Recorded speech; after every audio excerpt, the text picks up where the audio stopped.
හරි. අපි කතා කරන්නේ ඇක්ටිව් පැසිව් ගැන. ඇක්ටිව් පැසිව් ගැන අපි ගොඩක් දේවල් දැනගෙන ඉන්න ඕන. මුලින්ම ඇක්ටිව්සා පැසිව් අතර තියෙන වෙනස මේ අපි ගොඩක් ඉස්සර කතා කරපු දේවල් උනත් මං ආපව් මතක් කරනවා මේක දැන් ගොඩක් කල්ලින්ද දන්න ඇති අයටත් දැනගන්න ඕනි සමාරයට මේවා සරලයි නමුත් අපි දැනගන්න ඕනි හින්ද මං ආපව් මතක් කරනවා අපි දැනගන්න ඕනි ඇක්ටිව්සා පැසිව් අතර තියෙන වෙනස මොකක්ද කියලා අපි දැනගන්න එක වැදගත් ඒක ඉතාම වැදගත් ලක්මී මට කියන්න ඇක්ටිව්සා පැසිව් අතර තියෙන වෙනස්කම් ඔයා දන්න ටික පිඹුරට ඇහෙනවානේ ලක්මි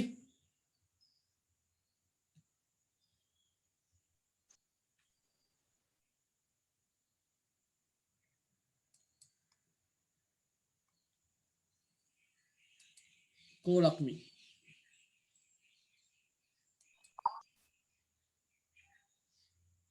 හරි ටානියා මට කියන්න වෙනසක් දෙකක්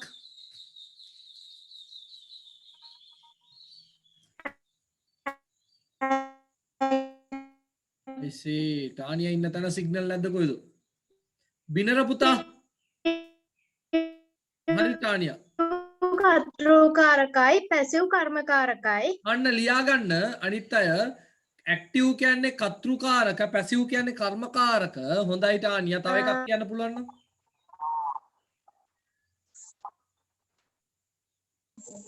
ඇක්ටිව් වල වාක්‍ය රටා 12යි.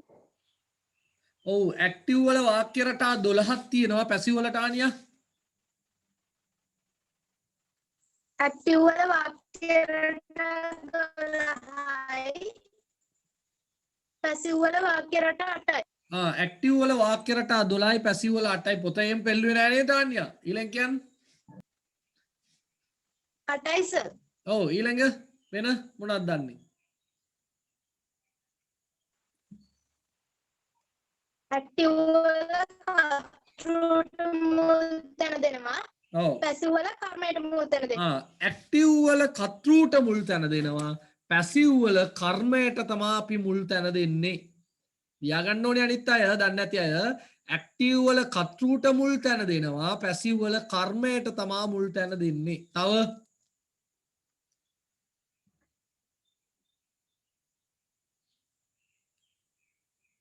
බිනර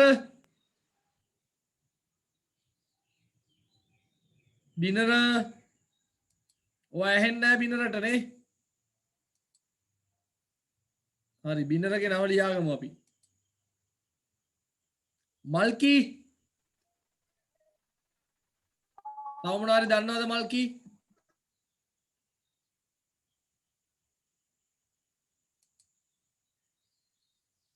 සිතුමින චලන පුතා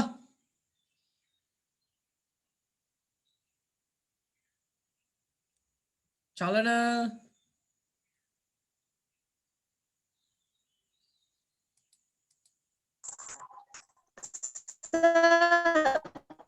ඔව් කවුද සර් ඔව් කතෘයි ක්‍රියාවයි පමණක් ලියන්න පුළුවන් ඇක්ටිව් වල ඇක්ටිව් වල කතෘයි ක්‍රියාවයි පමණක් කියන එකට වඩා ඇක්ටිව් වල පුතේ කතෘයි ක්‍රියාවයි අවම වශයෙන් අවශ්‍යයි පමණක් ඕනි කිව්වා වෙන මොකුත් ඕනේ නැහැ වගේ අදහසක් එනවනේ එහෙනම් අපි කියන්න ඕනේ ඇක්ටිව් වල අවම වශයෙන් කතෘසා ක්‍රියාව තිබිය යුතුය පැසිව් වල කර්මය සා ක්‍රියාව තිබිය යුතුය ඇක්ටිව් වල කතෘසා ක්‍රියාව තිබිය යුතුය පැසිව් වල කර්මය සා ක්‍රියාව object and verb ඇක්ටිව් වල subject and verb තිබිය යුතුය තව කතාවම කාලේ යන හින්දා මං කියන්නම් තව කතාවක් ඇක්ටිව් වල ක්‍රියාපද වර්ග පහෙන් පහම පාවිච්චි වෙනවා ඔයගොල්ලන් මතක ඇති ක්‍රියාපද වර්ග පහ කිව්වම base form singular past verb ing past participle ආපහු මම මතක් කරොත් base form singular past verb ing past participle උදාහරණ කිව්වොත් write, writes, wrote, writing, written. give කෙනෙක් ගත්තොත් give, gives, gave, giving, given. ඔන්න ඔය වර්ග පහම පාවිච්චි වෙනවා පුතේ ඇක්ටිව් වල. ඇක්ටිව් වල ක්‍රියාපද වර්ගම පහම භාවිතා වේ. ඇක්ටිව් වල ක්‍රියාපද වර්ග පහම භාවිතා වේ. හැබැයි පැසිව් වල මේ ක්‍රියාපද වර්ග පහක් තිබුණට මේ හතරම නෙවෙයි අන්තිමයා විතරයි පාවිච්චි වෙන්නේ කවුද? past participle විතරයි පාවිච්චි වෙන්නේ. මේක හොඳට මතක තියාගන්න. එහෙනම් ටානියා බොහෝම කරුණු ටිකක් අපිට මතක් කළා. ඒ කරුණු හැමෝම මතකේ තියෙන්න ඕනි. පොත පෙරලන්න නැතුව හැමෝටම කියන්න පුළුවන් වෙන්න ඕනි. ඒ කරුණු මම කෙටියෙන් වේගෙන් ආපහු කියනවා. ඇක්ටිව් කියන්නේ කර්තෘකාරක, පැසිව් කියන්නේ කර්මකාරක. මේ නං වැඩක් නෑ අපිට. ඇක්ටිව් වල කර්තෘට මුල් තැන, පැසිව් වල කර්මයට මුල් තැන, සබ්ජෙක්ට් එකට මුල් තැන, මේකෙදි ඔබ්ජෙක්ට් එකට මුල් තැන. ඇක්ටිව් වල වාක්‍ය රටා 12ක් තියෙනවා, පැසිව් වල වාක්‍ය රටා 8යි. ඇක්ටිව් වල ක්‍රියාව සහ කර්තෘ අනිවාර්යයි, අවම වශයෙන් තිබිය යුතුය. පැසිව් වල කර්මය සහ ක්‍රියාව අවම වශයෙන් තිබිය යුතුය. ඇක්ටිව් වල ක්‍රියාපද වර්ග පහම භාවිතා වේ. පැසිව් වල භාවිතා වෙන්නේ past participle පමණි. ඒ කියන්නේ වාක්‍ය රටා 12න් ක්‍රියාපද වර්ග පහම මිශ්‍රව පාවිච්චි කරනවා. අරේ මෙහෙ පාවිච්චි කරනවා. ඔයගොල්ලන් දැකලා ඇති. continuous වාක්‍ය වල ing පාවිච්චි කළා. perfect වාක්‍ය වල past participle පාවිච්චි කළා. simple වල simple present වලයි simple future වලයි base form පාවිච්චි කළා. simple present වල singular පාවිච්චි කළා. simple past එකේ past verb පාවිච්චි කළා. හැබැයි පැසිව් වල simple කිව්වත්, perfect කිව්වත්, continuous කිව්වත් අපි පාවිච්චි කළේ past participle ක්‍රියාපද. හරි. ඔය කාරණයත් එක්ක අද දවසේ අපි කතා කරන්නේ මේ හැම එකක් ගැනම නෙවෙයි, simple past ගැන. අපි පැසිව් වල කතා කරපු නැති දේවල් අද කතා කරන්න බලනවා පැතිකඩක්. ප්‍රශ්න කිරීම වගේ දේවල් අද කතා කරන්න බලාපොරොත්තු වෙනවා අපි. හරි. simple past. අපි එකින් එක පොඩ පිළිවෙලකට කතා කරගෙන යමු. මේක අදිස්සි වෙලා කාටවත් නොදැන ගිහිල්ල වැඩක් නෑනේ. අද අපිත් එක්ක සම්බන්ධ වෙන 90ක් නේ 90ක් සම්බන්ධ වෙනවා කියන සමහරට ඒක 20කට හොඳට මේ ගැන අධ්‍යයනයක් තියෙනවා. නමුත් තව 60කට ඒක බැරුව ඇති, 70කට බැරුව ඇති. ඉතින් අපි පොඩ්ඩක් වේගෙන් නැතුව සාමාන්‍ය වේගෙන් කරමු. simple past. simple past කියන උපමාතෘකාව දාගන්න. simple past යටින් ලියන්න කරපු හෝ සිදු දේවල්. කරපු හෝ සිදු දේවල්. කරපු ක්‍රියාවන් හෝ සිදු ක්‍රියාවන්. වෙච්ච දේවල්. කරපු ක්‍රියාවන් හෝ සිදු ක්‍රියාවන්.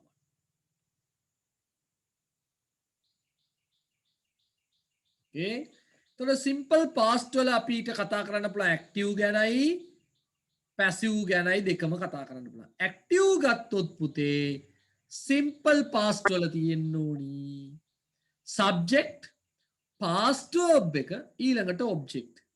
කර්තෘ ක්‍රියාව කර්මය දාගන්න, මේක ලියාගන්න ලස්සනට. Subject, past verb, object. කර්තෘ ක්‍රියාව කර්මය.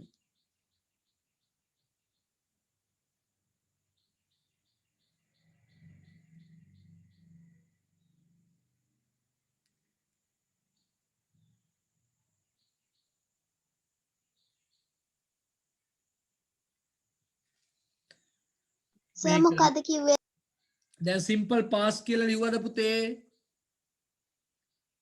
සිම්පල් පාස්ට් එකට ඔව් සිම්පල් පාස්ට් එකට ලිව්වද කරපු හෝ සිදු ක්‍රියාවන්? ඔව් සර්. ඔව්. ඊළඟට ලියන්න ඇක්ටිව්.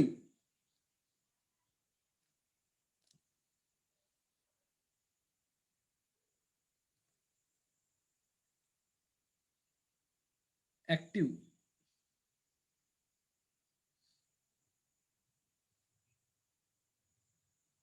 active යටතේ ලියන්න subject, past verb, object කියන එක කොටුවක් ඇඳලා ලියන්න. මම ඒකයි වෙන පාටක් පාවිච්චි කරේ. වෙන පාටක් පාවිච්චි කරලා තියන්නේ අර කොටු කරලා හරි ඇඳ ගන්න ඕගොල්ලෝ.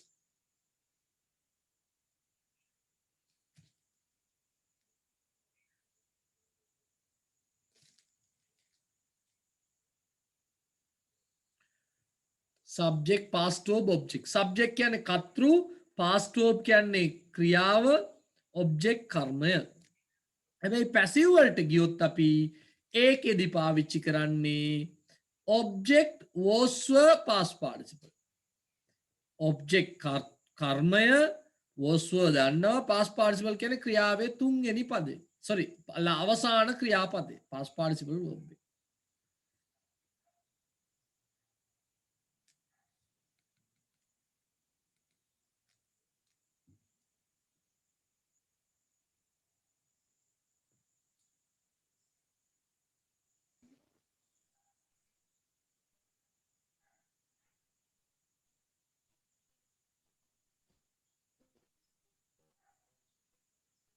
හරි පුළුවන් තරම් ඔන්ලයින් කරද්දී කටුවට ලියන්න පුරුදු වෙන්න පුතේ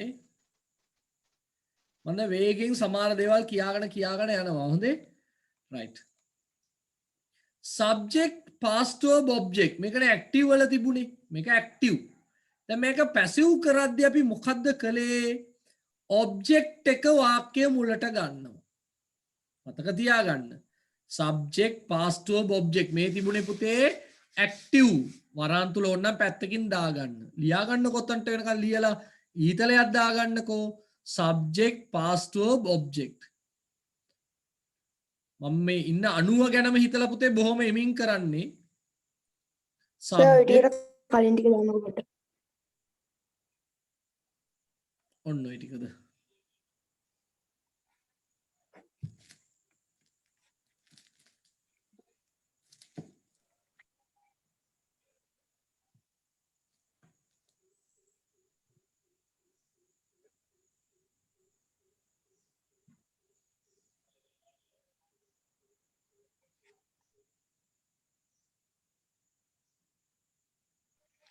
හරි සර් හරි එහෙනම් මෙන්න බලන්න subject past verb object එතකොට passive කරද්දි මේ object එක මොකද කරන්න ඕනි වාක්‍යයේ මුලට ගත්තා ඔන්න බලන්න දැන් මොකද වෙන්නේ කියලා වාක්‍යයේ මුලට object එක ආවා was were දාලා past participle එක දැම්මා දැන් නිල් පාට හරි රතු පාට past verb එක වෙනුවෙන් was were එක past participle හරි හැබැයි මේ දම් පාට එක ගැන මම මොකුත් දැනට කියන්නේ නැහැ ඒක ඊළඟ පියවරේදී කියන්න මේක ලියා ගන්න ටක් ගාලා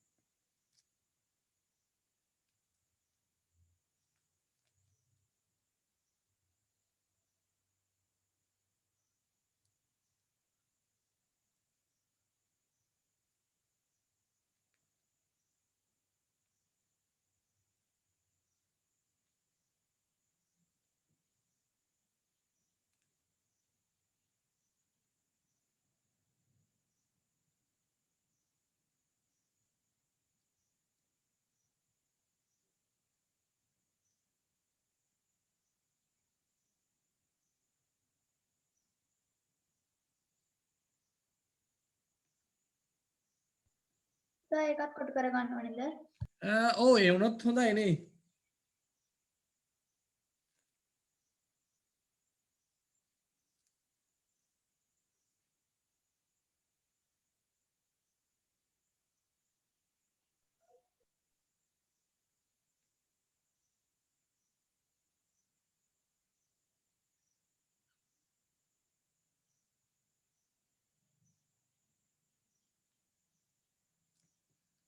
හරි දැන් බලන්නකො නිමල් ප්ලේඩ් ක්‍රිකට් අර උඩත් එකක් එක්ක බලන්න දම් පාට රතු පාට නිල් පාටත් එක්ක සසඳන්න නිමල් ඇවිල්ලා සබ්ජෙක්ට් past verb එක ඇවිල්ලා played ක්‍රිකට් කියන එක ඔබ්ජෙක්ට් දැන් මොකද කරන්නේ ක්‍රිකට් කියන එක අපි මොකද කරන්නේ පුතේ මුලට ගන්නවා ක්‍රිකට් මුලට ගත්තා ක්‍රිකට් කියන්නේ කීයක්ද එකයි එහෙනම් was වලින් අපි දාන්න බෑනේ දෙකම දැන් එහෙනම් was දානවා අපි දාලා මොකද කරන්නේ මේ played කියන එකේ past participle එක තුන්වෙනි පදය සාමාන්‍යයෙන් ed දැම්මොත් තුන්වෙනි පදයක් ed සාමාන්‍යයෙන් හඳේ හැම වෙලෙින්ම නෙවෙයි එහෙනම් cricket was sorry මෙතන were තියෙන්න බෑ මගේ අතින් වැරද්දක් වෙලා මට ඒක අයින් කරන්න බැරි වෙලා පුතේ ඕගොල්ලන් ලියද්දි cricket was played කියලා විතරක් ලියන්න අමතක කරන්න එපා මෙතන ලියද්දි මේ වර් අයින් කරන්න මට අමතක වුණා ඒක කොපි පේස්ට් කරද්දි මට ඒ වගේ දේවල් වෙනවා.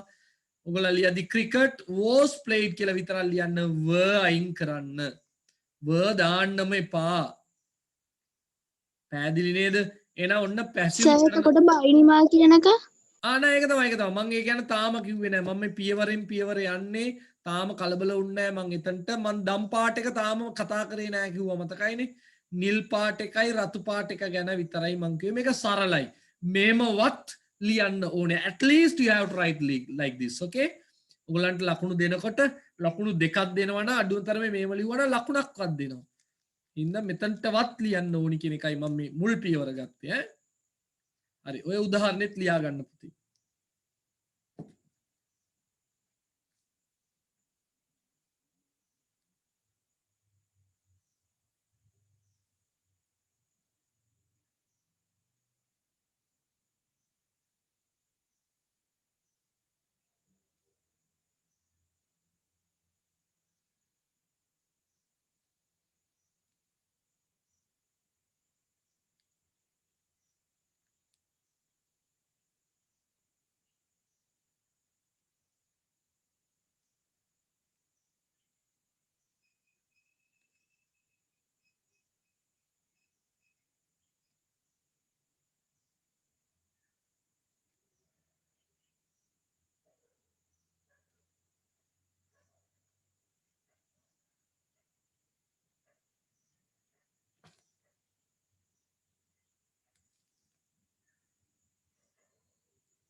සර් එකක් කොටු කරගන්න ඕනද? ඔව් පුතේ එතකොට හොඳයිනේ නේද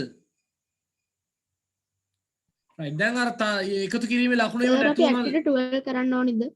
නෑ තාම නෑ අර බලන්න සුනිල් සෝ නිමල් එතකොට අන්න කර්මපදේ අපි මුලට ගන්න පුළුවන් නිමල් එනවා මුලට සෝ මම පොඩ වේගයෙන් කියන්නම් සෝ කියන්නේ අතීතයේ නිමල් කියන්නේ එක්කෙනෙක් එහෙනම් අපි නිමල් was සෝ එකේ තුන්වෙනි පදයේ සීන් කියලා දානවා මේ ලකුණක්වත් ගන්න පුළුවන් ක්‍රමයක් ඊළඟ උදාහරණෙත් අපි බලමු he taught us ඔහු අපිට ඉගැන්නුවා දැන් පොඩ්ඩක් හොඳට ආගන්න ලියන්න කලින් අස් කියන එක මුලට ගන්න පුළුවන් අපිට හැබැයි අස් මුලට ආවොත් අස් වෙලාම එන්නේ නෑ මොකද වෙන්නේ v බවට වෙනස් වෙන්න ඕනි පුතේ එහෙනම් v taught කියන්නේ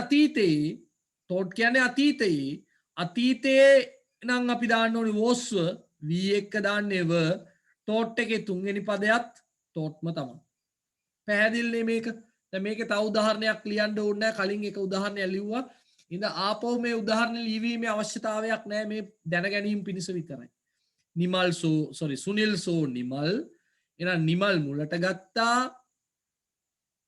හරි was දැම්මයි නිමල් කියන්නේ එක්කෙනෙක් සෝ කියන්නේ අතීතයේ ඒ හින්දා අපි was දැම්මා සෝ එකේ තුන්වෙනි පදය C ඊළඟට he taught us කියන එක මුලට ගන්නකොට v බවට පත් වෙනවා මේක මතක තියාගන්න ඕනේ ගොඩක් අයට වරදින තැනක් එහෙනම් taught කියන එක අතීතයේ ඉඳන් අපි were දැම්මා taught එකේ තුන්වෙනි පදයක් taught හරිනේ එහෙනම් මේ බලන්න us me you him her it them කියලා තියෙනවා නම් ඒවා මුලට එනකොට we I you he she it they බවට පත් වෙන්න ඕනි ඊතලයක් දාලා මේක ඉක්මනටම ලියා ගන්න දන්නේ නැති අය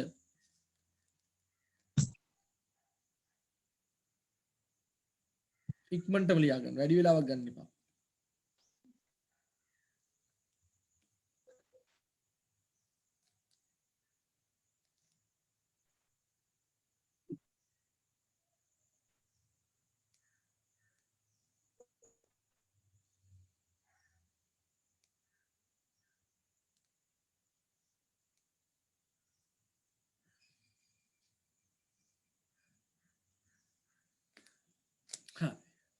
මේක සරලයි මේ මොකද්ද සර්වනාම පද ලයිස්තුව මතක නම් මේක ගේමක් නෑ හොඳේ හරි අපි ඉක්මනට අනිත් එකට යන් වේගෙන් ලියා ගන්න ඕනි මේක දන්නවා සර්වනාම පද ලයිස්තුව අරන් ලියා ගන්න පුළුවන් ඔයගොල්ලන්ට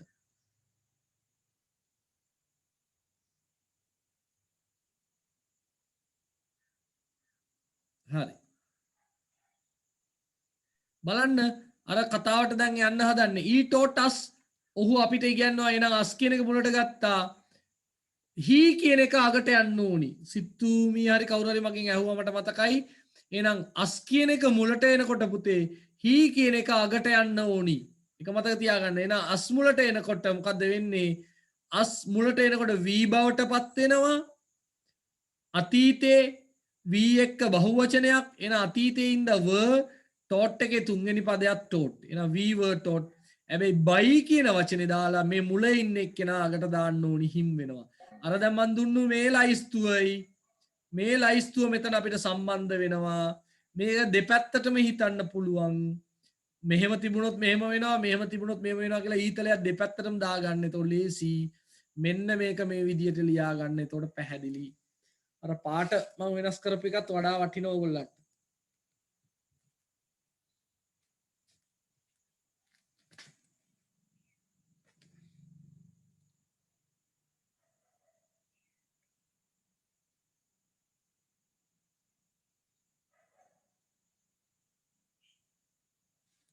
පොඩ්ඩක් අපි ඉක්මන් කරමු හොඳයි.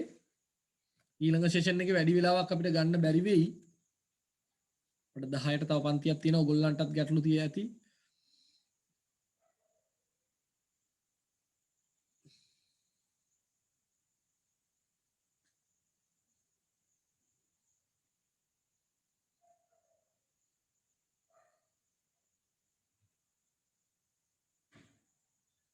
හරි.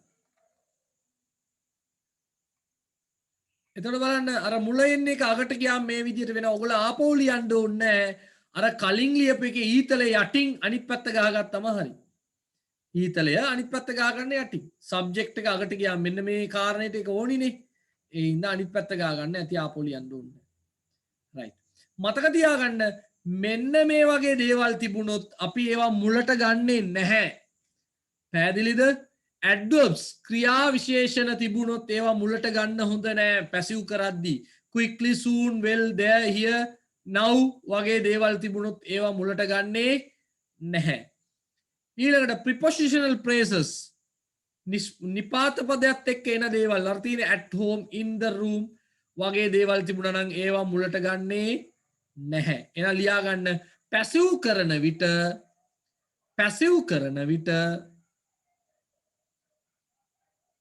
පැසිව් කරන විට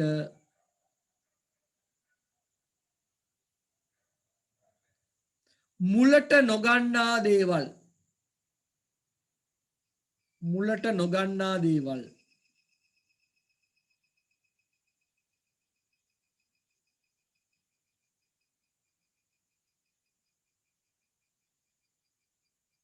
කියලා මෙන්න මේව ලියා ගන්න. adverbs ක්‍රියා විශේෂණ ඔය තියෙන උදාහරණ කීපයක් prepositional phrase නිපාත පදත් එක්ක එන ඒවා ලියා ගන්න ඉක්මනට.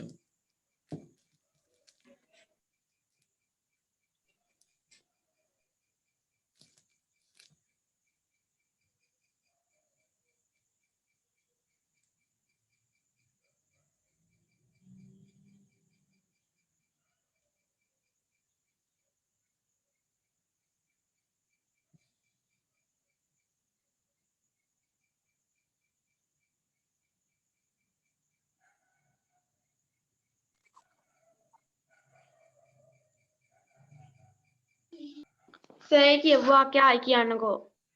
ක්‍රියා පැසිව් කරන විට මුලට නොගන්නා දේවල් කියලා දාගත්තොත් ඇති.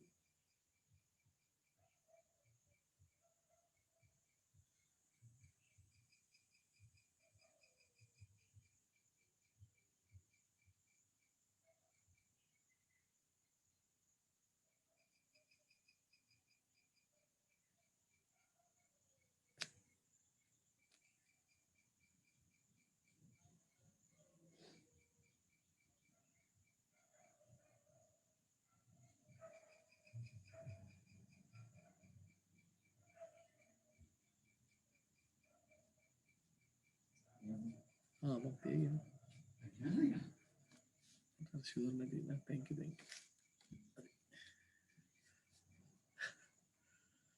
හරිද?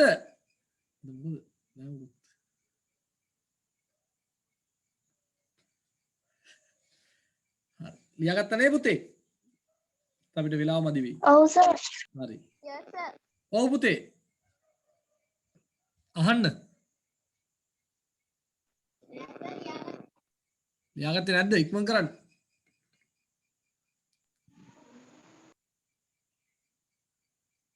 දැන් හරි සර්. හරි. right. දැන් මෙන්න මේකයි ප්‍රශ්නේ. දැන් මේක හැමෝටම අලුත් කතාවක් පුතේ. මොකද්ද? Did you give money? දැන් මේක අතීතයේ කියලා තේරෙනවා පුතේ. මේක අතීතයේ ඒකේ ගැටලුවක් නැහැනේ. මේක අතීතයේ හොඳටම පැහැදිලි අපිට මේක අතීතයේ කියලා. කොහොමද අපි දන්නේ? මේ did කියන වචනේ තියෙන හින්දා මේක අතීතයේ. did කියන වචනේ තියෙන හින්දා මේක අතීතයේ. හරිනේ? එතකොට did you give money? ඔබ සල්ලි දුන්නාද කියන එක පැසිව් කරන්න ඕනේ. මේක හොඳට අහගන්න. නැත්තම් තේරෙන්නේ නැහැ. හොඳටම අහගන්න. Did you give money? දැන් මේකේ කර්මපදය මොකද්ද? money. කර්මපදය money. එහෙනම් ඒක මුලට ගන්නවා අපි. ඒක මුලට ගන්නකොට පැසිව් කරද්දී අපි පාවිච්චි කළේ මොකද්ද? පැසිව් වල පාවිච්චි කරේ was were. එච්චරයිනේ දැනට ඉගෙන ගත්තේ අපි was were. ඒතර money එක්ක මුලට ගන්න ඕනි මොකද්ද? was were. හැබැයි මේක ප්‍රශ්නයක් ඉඳ අපි was කියන එක money වලින් පසුව නෙමෙයි දාන්නේ. money කියන එකට කලින් දානවා. බලන්න was කියන එක මුලට අරන් තියෙන්නේ. was money give එකේ තුන්වෙනි පදේ given.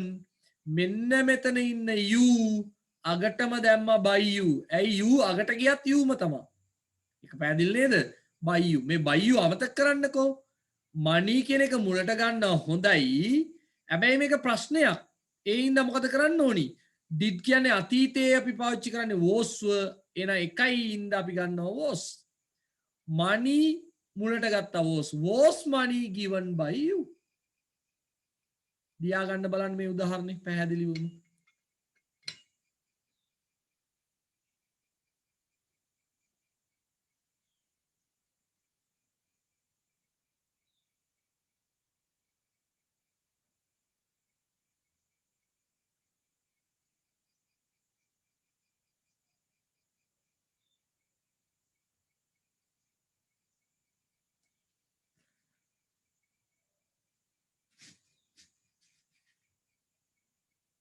හරි. Did they tell a story? ඔවුන් කතාවක් කිව්වද? දැන් try එකක් දීලා බලන්න තප්පරයක් දෙන්නම් හදලා බලන්න ඕගොල්ලන්ම. Did they tell a story කියන එක පැසිව් කරලා බලන්න ප්‍රශ්නයක් අමතක කරන්න එපා පුතේ ප්‍රශ්නයක්.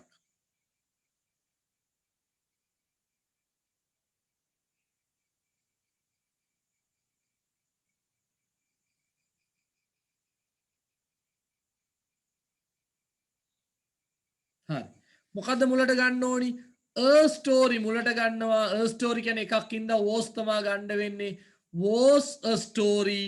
tell එකේ තුන්වෙනි පදය told by they වෙනුවට දාන්න ඕනි them. ලියා ගන්න බලන්න.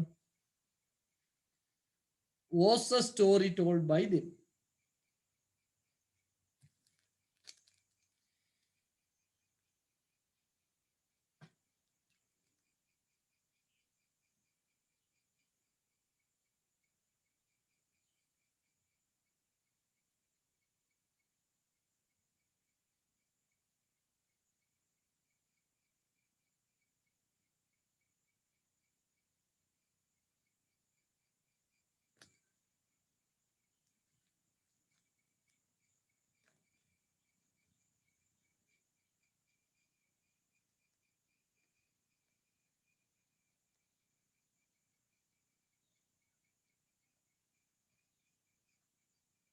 පැහැදිලිව ලියා ගන්න.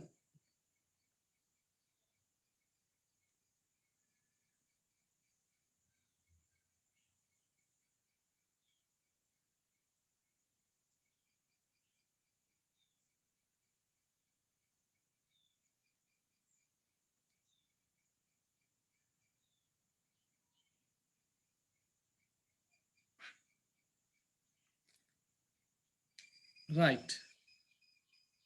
දැන් බලන්න තවත් ලෙඩක් ආවා. what did she give? what did she give? පැහැදිලි තවත් කරදරයක් අපිට එනවා දැන්. what did she give? දැන් ඒත් ප්‍රශ්නයක් කරගන්න එපා. ප්‍රශ්න වචනේ මුලට දාන්න. බලන්න මම කොහොමද හදන්නේ කියලා. what කියන එක මුලට දැම්මා. මෙතන was දැම්ම සමානට මෙතන were දාන්නත් පුළුවන් අපි දන්නේ ගොඩක් දේවල් දුන්නා නම් what දැම්මා අතීතේ හින්දා මොකද පුතේ දැම්මේ was given by her what was given by her මොනවද ඈ විසින් දෙනු ලැබුවේ what did she give කියන එක පැසිව් කරනකොට what කියන එක ගත්තා did අතීතේ හින්දා පුතේ was දැම්මා අතීතේ උනත් කොහේ උනත් පැසිව් කරද්දි give එකේ තුන්වෙනි පදේ given what was given by she වෙනුවට මොකක්ද දාන්නේ her දැම්මා. තව උදාහරණයක් කියන එකත් බලලා ඉන්න. where did they keep the pen? දැන් මේකේ කර්මපදයක් තියෙනවා. උඩ එකේ කර්මපදයක් නැහැ. මතක තියාගන්න උඩ එකේ කර්මපදයක් නැහැ. පැහැදිලි නේද? එහෙනම් the pen කියන එක මුලට ගන්න පුළුවන්. හැබැයි where කියන එක තියෙනවනේ පුතේ. එහෙනම් where මුලට ගත්තා. did අතීතේ pen කියන්නේ එකක්ින්ද was දානවා. බලන්න උදාහරණේ. where දැම්මා did අතීතේ පෑනක් ගැන කතා කරන ඉඳ was where was අන්න pen කියන එක මුලට ගත්තා where was the pen keep එකේ තුන්වෙනි පදේ kept by මේ ඉන්නේ දේ ඒගොල්ලෝ වෙනුවට දෙන්න පැහැදිලිද where did they keep the pen where අතීතේ ඉඳ did එකට වඩා පෑන ගන්න ඕනි ඉඳ එකක් ඉඳ was pens කියලා තිබුණා නම් පුතේ pens කියලා තිබුණා නම් මෙතන were දාන්න ඕනි where were the pens කියලා කියන්නේ තේරුණා නේද where was the pen kept by them ලියා ගන්න මේ උදාහරණ දෙක ඉක්මනටම වැඩි වෙලාවක් ගන්න එපා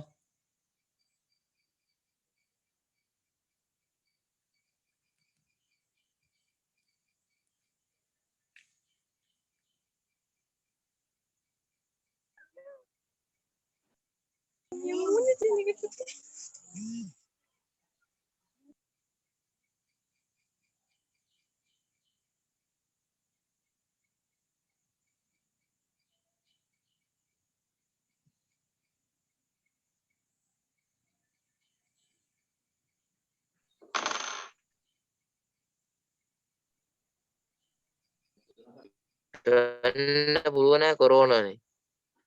කවුද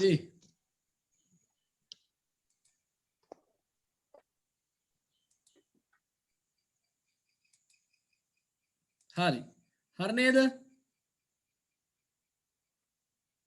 එහෙනම් පිටු අංකය 54 පැසිව් ගැන පොඩි අභ්‍යාසයක් තියෙනවා මේකින්ද තමයි අපි මේ කතා කරන්නේ මෙන්න මේ 54 වෙනි පිටුව ඔයගොල්ලන් කියවලා බලන්න මේ වාක්‍ය ටිකකුත් තියෙනවා මේ වාක්‍ය දැන් කරන්න යන්න එපා ඒ ගැන පස්සේ කරන්න ඔයගොල්ලන් වෙලාව මදි වෙයි දැන් ඉක්මනට මෙන්න මේ වාක්‍ය ටික ලියා ගන්න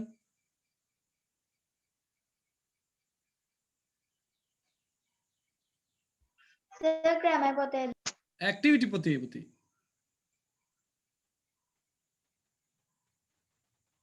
අනේ සර් මොකද්ද සර් ඉස්සර වාක්‍ය මේක ලියාගෙන ඉන්නකෝ ඉක්මනටම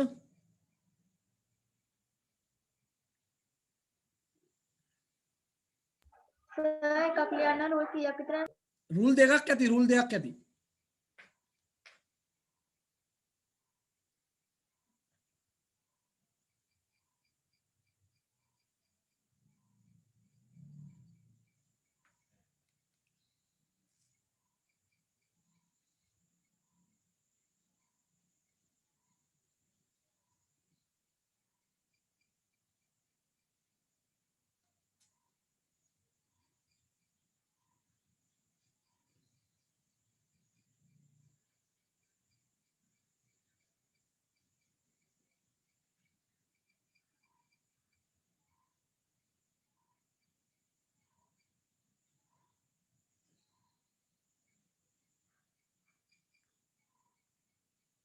හරි මේක කට් වෙලා විනාඩි 5න් ආපහු එන්න පුතේ කට් වෙලා විනාඩි 5න් පොතේ අභ්‍යාස 3ක් කරන්න බලන්න පොතේ 3කුයි මේ ටිකකුයි කරගෙන එන්න විනාඩි 5ක් දෙන්න සර් පොතේ මොන පිටුවද සර් 55 වෙනි පිටුවේ පුළුවන් ටික කරන්නකෝ 55 වෙනි පිටුවේ පුළුවන් ටික කරන්න 55 වෙනි පිටුවේ 12 වෙනි අභ්‍යාසය පුළුවන් ටික කරන්න විනාඩි 5කින් එන්න ඒ කියන්නේ 9යි කාලට එන්නකෝ 9යි කාලට. තව පෑ භාගයක් කරනවා මං. 9යි කාලට එන්න.